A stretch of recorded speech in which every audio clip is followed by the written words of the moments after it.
As Kay said, my name is Michelle Hagan, and I'm the project archivist and curator for the History Center. And I started during the pandemic, so that was really fun. If you ever, and I wasn't in a patient-facing position. I still was a little traumatized. So if anybody was down here at all at that time, you know what I'm talking about.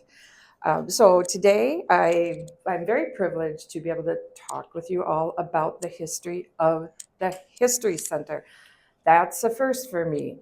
And normally I don't enjoy public speaking. I'm sure some of you do. But as soon as I found out it was this and it was you, I was like, yes, I will do it. So, with always a caveat that anything could change at any time with a presentation or who knows technology, but we're going to go ahead and see what we can do. I'm going to take you back actually to the very beginning of the founding of the History Center. Does anybody, have you spent extensive time, and do you feel like you know, if you're not a volunteer, does anybody really feel like you know the history of the History Center a little bit? Okay. Service League, yes, exactly. That's exactly right. And we will touch on that really briefly, but it is fascinating to me. I also want to say you're here during our Here for History event week, and that was coincidental, and it's fabulous. So the History Center turned 30 this year. The HCMC part of the History Center turned 30 this month, and we have been partying all week, and so you were here during that. And part of the event we had yesterday was an employee cafeteria event. And we had a fun little spinning wheel prizes, gave out a bunch of candy and all of that. So I'm going to start with my little icebreaker is I have a couple of trivia questions that we shared during our event. And these are just true or false. Feel free to yell out. And we'll see how you feel your trivia memory is about the hospital. So the first one is Dr. Claude Hitchcock was the chief of surgery from 1955 to 88. Under his leadership, this hospital developed groundbreaking programs such as dialysis, kidney transplant, trauma, and emergency medicine. Is that true or false? True, absolutely. Dr. Hitchcock was the chief of surgery, and he performed the first kidney transplant in the Midwest. And we have all kinds of history about Dr. Claude Hitchcock. We have preserved that. Sweet. Okay, number two. Marie Dugan was an administrative nurse, and she is the person who started the HCMC Nurse Float Pool. True or false? True. Absolutely. So you don't know this. I also have a covert purpose for being up here today, and that is to get more information out of all of you, because I know you all have it, and that's our job, is to keep it and store it, and then we'll share it. Thank you. Yeah, we have to update enhance our bit of history on that.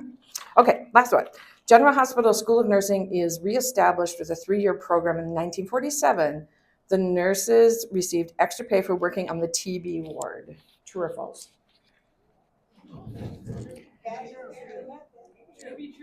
True.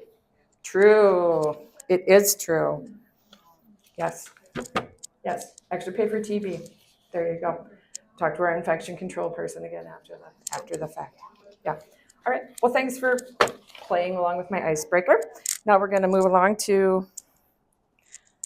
Oh, I guess I think I actually had a trivia screen I could have showed you, and we'll just look at that briefly. I do want to stop here on my intro and tell you I had a really hard time deciding what to call this presentation. I went back and forth about 10 times, like what are we really capturing here? And I settled on a different kind of care because I realized it's all about care. And the History Center was founded by nurses primarily who know all about care. But this is outside the comfort zone. You know, this is dealing in a whole different realm of materials, of interaction, you know. But I look at it as an archivist, like, is important, but it's definitely a different kind of care. So we're going to look at the story. There's our trivia, and that's actually like from a piece of architecture or archival when was it? The 2000s, there was a trivia contest. So that's an actual picture from one of our former trivias. Okay, so to get going with the history. So our first screen here is showing the old General Hospital. And I'm starting back this far because this was actually the impetus for the HCMC collection, for the HCMC Museum. Way back in the day of the old I'm sure most of you know this, it got torn down. So right before that, ER nurse Hilly Prose was going through the halls, and she was very sad. And she was like, we really have to save this history. So she walked the halls with Bill Kreikes, and they made a plan of how they were going to do that. The hospital had already had an archivist on staff because they knew the hospital was coming down. They knew they had all of these valuable old documents that they needed something to do with. So somebody was already starting that. And this person identified early blueprints, early annual reports, all of the things that make up a collection, images, brochures, city hospital information, everything all the way back to the beginning from 1887. So there was a little bit of work done before Hilly, but Hilly was really the impetus. And there she is. Who knew Hilly Prose? Show of hands. Okay, I never met her, but I feel like I know her a bit through her writing and her DVD that we have left. And we did a Hilly Prose exhibit if any of you were here for that. So the title of that exhibit was A Force of Nurture, because my impression of Hilly is she could have led a battalion, an invasion. She could have done anything. She would have moved a mountain, was my sense of Hilly. So she was really the one who got going and said, we really have to save it. The new HCMC building was being built. The old history was living in the old hospital. Hilly was involved. The move happened in a day, I understand, if anybody can confirm that. One day, one hospital to another. Okay, I understand it was quite a spectacle. We have more photos of that in our archive. People moved on carts, beds. Yes, exactly. See, you can keep me all on track. Shout out if I'm getting off on anything. Let me know. But the history, you can imagine, that's just waiting. That's all dusty. It's in boxes. It's in rolls, and it's waiting. So the general gets torn down. The sadness, and I thought, I'm not going to leave this up very long. I think it makes everybody a little sad. At this time, all of this collection that Hilly has made, possible, goes to the McGill building. Who remembers the McGill building? Okay, that seems like maybe not a great place, but right, it's got to go somewhere for a while. The collection actually moves 4 more times around the campus. Okay, so this is late 70s when it goes there after the general comes down. And it's in kind of protected storage, but kind of not. It's in various states of secure storage, and it's all the things. It's everything from medical objects, doctor's bags, documents, and it is vulnerable. So slowly things start to disappear over time. Yeah. So Hilly perseveres, though. She meets Audrey Cooney, and Audrey becomes her team of 2. Now they're 2 people that are interested in preserving history. And this is Audrey with her crash cart, which she was part of inventing the crash cart. So those 2 go forward, and they decide they don't have a gallery, they don't have anything except this material. So they go forward and they just start creating displays. I think this one might be a little out of time, but this one was marked as their first display. Hilly actually is wearing her uniform, her nursing uniform. So she was director of ER nursing, and she has taken all of her energy now towards the History Center. And she is exhibiting and putting together displays to tell the history of the hospital. Skipping ahead, many years later, I think it's 17 years from the time the collecting starts to when the gallery across the hall here that you were just in opens. The collection has moved around, it's reduced, it's changed. Finally, the Service League gets involved and helps find a place on the campus where the museum can open. And it is right next to the already existing Metropolitan Medical Center Historic Library, which is exactly where it existed from the 70s, right across the hall here. Yes, and so the two are neighbors now. They're independent, but they have a similar mission. And here you see the History Center that for the HCMC side, that probably looks pretty familiar. It's very much how it looks today. We've made a few little changes, but not too much. So here's kind of eventually we got into a team of 4. They add Donna Hoover and Harry Bloomquist to the mix. And I don't have a picture here, but I can mention Chet Prose, the husband who built a lot of the cabinets and things in there. And if any of you, how many of you are volunteers anywhere else? Okay, or if you've ever volunteered, you know how you get everybody you know involved, right? So Mr. Prose got involved a lot with what you see today over there, building cabinets and helping move things, moving the collection. I think they started in their garage for a while. Is that right? Part of the collection was in their garage. And I'm really spending a lot of time on this so you understand what it's taken to move it to today, to make it be over here. The dedication shows up in that, in my mind. So then we come to a really interesting part of our story. As I said, the Metropolitan Historic Library across the hall here, HCMC right next door. Metropolitan Medical Center Mount Sinai closes in 91. Okay, they've got this beautiful historic library. What's going to happen? The Mary Kroll in the Service League decides it should be kept here. The MMC part of this whole thing should be kept here.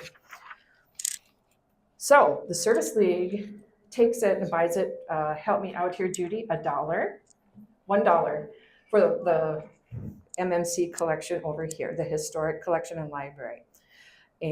But what has happened at the point is they've ensured that it actually will stay here. And there are documents in our archives that show that there are letters between Mary and other people involved, the Health One, who was going to, who was the entity that was closing. Poor Judy shaking her head, yeah. And so the History Center goes on. It was actually going to be split up at that time before Mary Kroll got involved, and it was all pretty much in place. It was going to go to the Baca Museum in Minneapolis, and it was going to go to the Hennepin History Museum. They were both interested in large parts of the collection, probably not all of it, but quite a large part. And Mary Kroll undid that and said, leave it here, keep it here, we want it. Here is somebody we might all know. So, I mean, there are so many stories and endeavors I would tell you. I mean, there's so much work that was put in, displays, exhibits, tours, years and years of dedicated work preserving the collection. There came a point when Hilly was like, it's been 60 years, I think I might be done, right? So she taps the next round of people who, in my documents, show were Rondine and Carol as the next round of leaders for the History Center. Oh, Carol, yes. So we have a succession plan in place at that point, because again, if any of you have volunteered, you know, when a project, when people leave, when key people leave, you lose the heart, often the heart of a program. Well, these two are groomed, and they also had the heart, the dedication, and the passion for this hospital. So they kept it going. You've probably all seen this timeline out in the hallway. When you pass over here, it's right in the blue, in this tunnel coming over.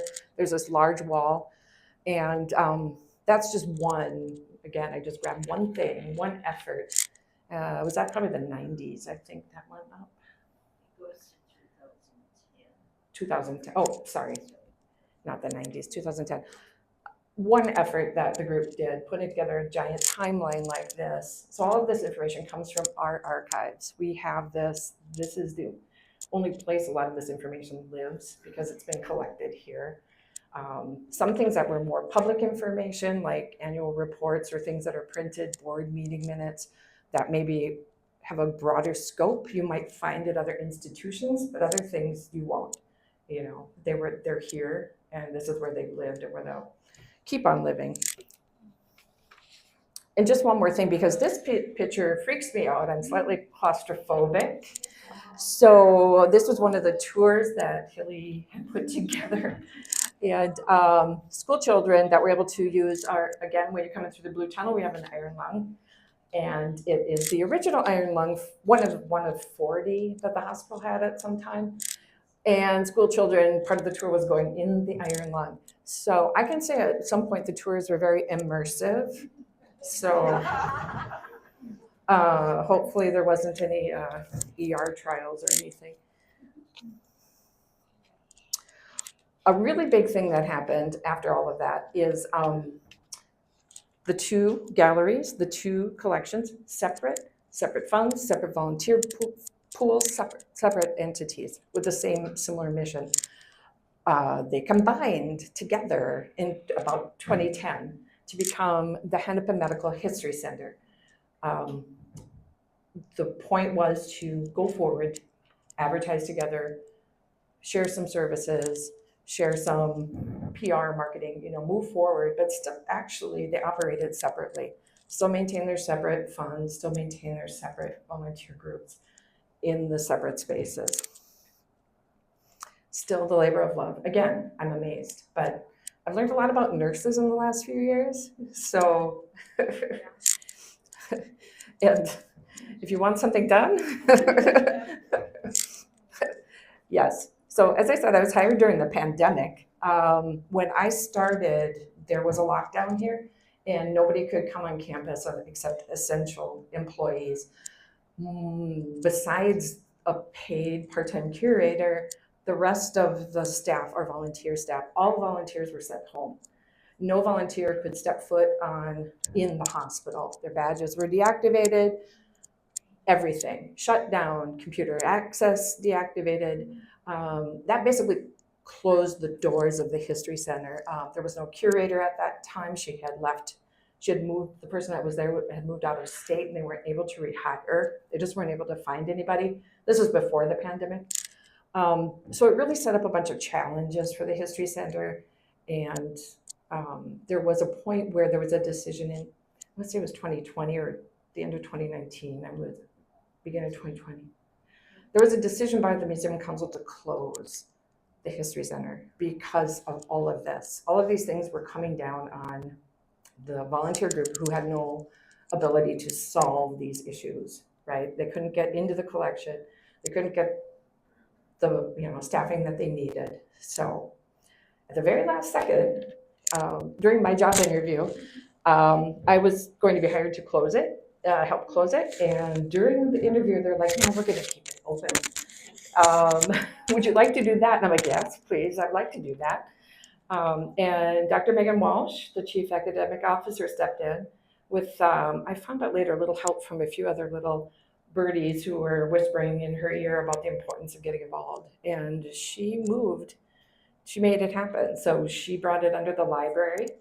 I'm going to be really transparent in name. It came under the library at that time. We were under the foundation, which was what came after the service league. But then we were under the hospital at that point because we were under the library. And just I'm going to share this with you. This is one of our workspaces.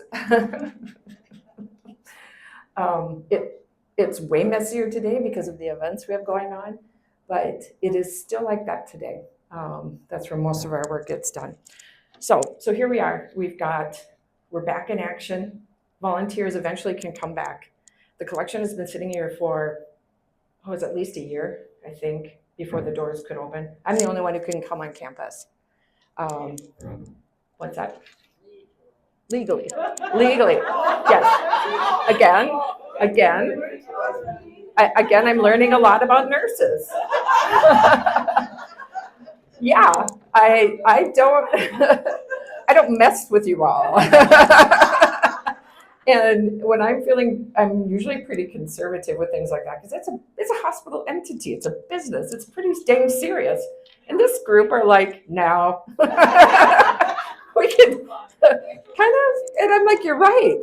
They're absolutely right. It's like, no, we'll get it done. We'll figure it out.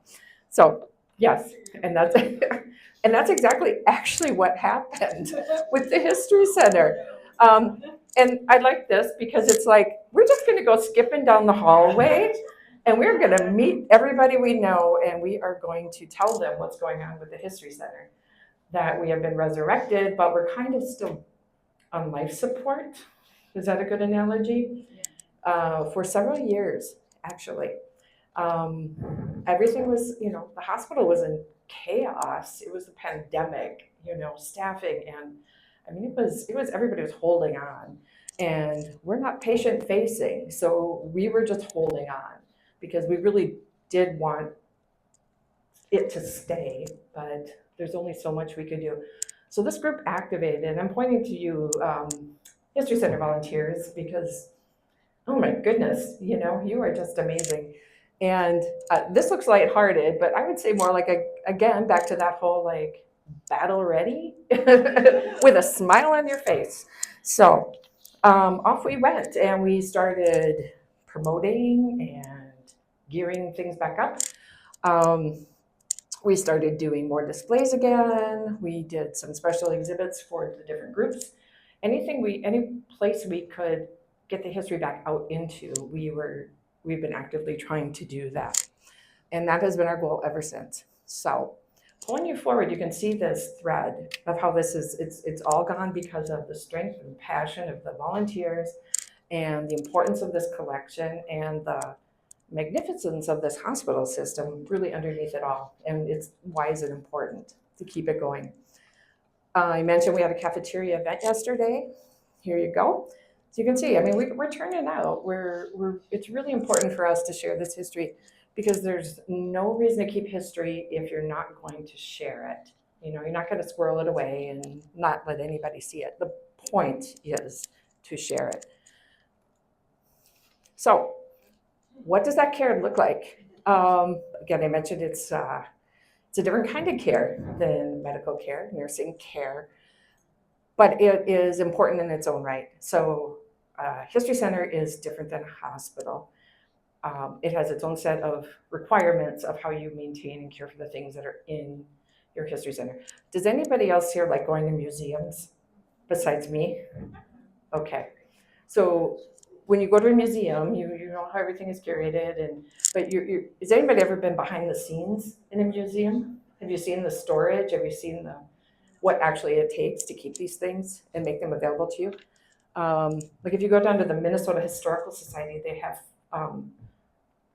the whole underground is like, I'd like to call it a huge Costco of historic artifacts, many Costcos. It's pretty much it's a work to do that. So here's my prop, just to have something to hold in my hand for a second here. So when we talk about caring for things, it's one thing to present it, it's one thing to decide to keep it, and only like a very small percent of things are ever kept by any historical entity because you keep things to tell a story.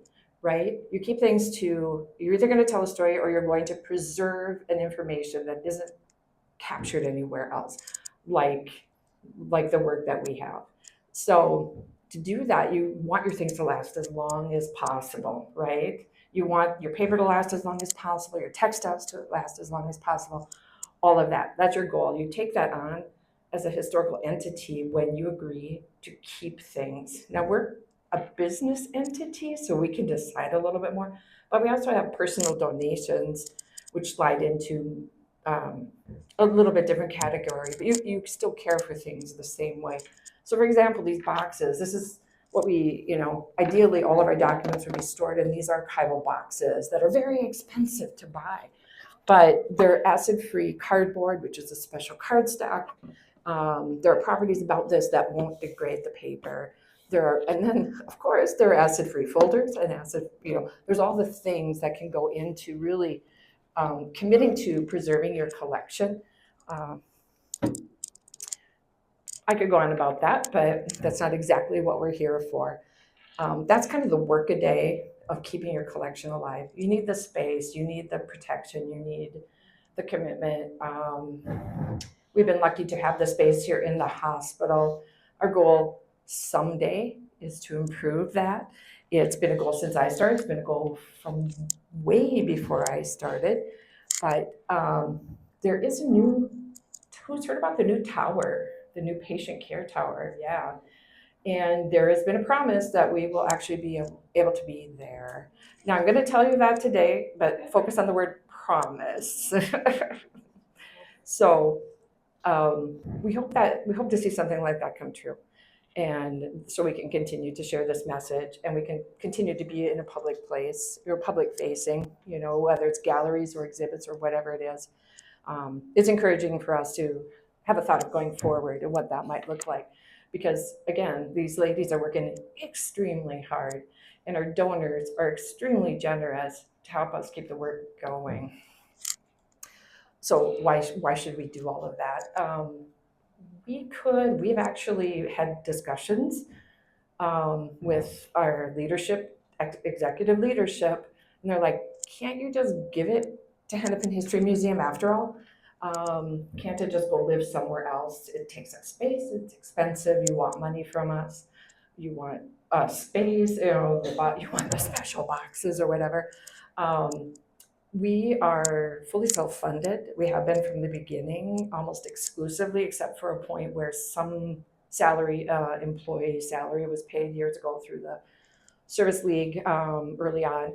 But otherwise, we're fully self-funded. So our understanding is that is our path forward.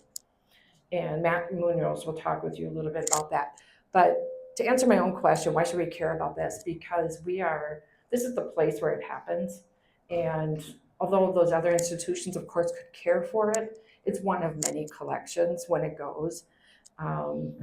It's not the collection. So when it's here, we get to use it, we get to control it, we get to decide the stories that come out of it are ours to tell, and not part of a larger story that's being told, which is equally as important. It's just different, if that makes sense. So that is the goal. So I thank you for listening. And one very last thing, if any of you recognize this logo, this is the logo that we used when we combined. And like I said, we're under the hospital as a program, a nonprofit program funded by philanthropy. We have a new logo and a new, see, now the technology is deciding to not go play with me. Well, you have to trust me. We have a new logo, and it is Hennepin Healthcare History Center. Oh, that's funny. Oh, we made it so far. What has changed is we are now Hennepin Healthcare History Center and you'll see on the back of our brochure over there, or on the front of our brochure, our new logo. That represents our shift under the hospital entity itself. It's the next evolution, just like the hospital has evolved from City Hospital, General Hospital, Hennepin County, all those evolutions. You see the same thing with the History Center. It's had several names. That's where we are today. Okay, thank you.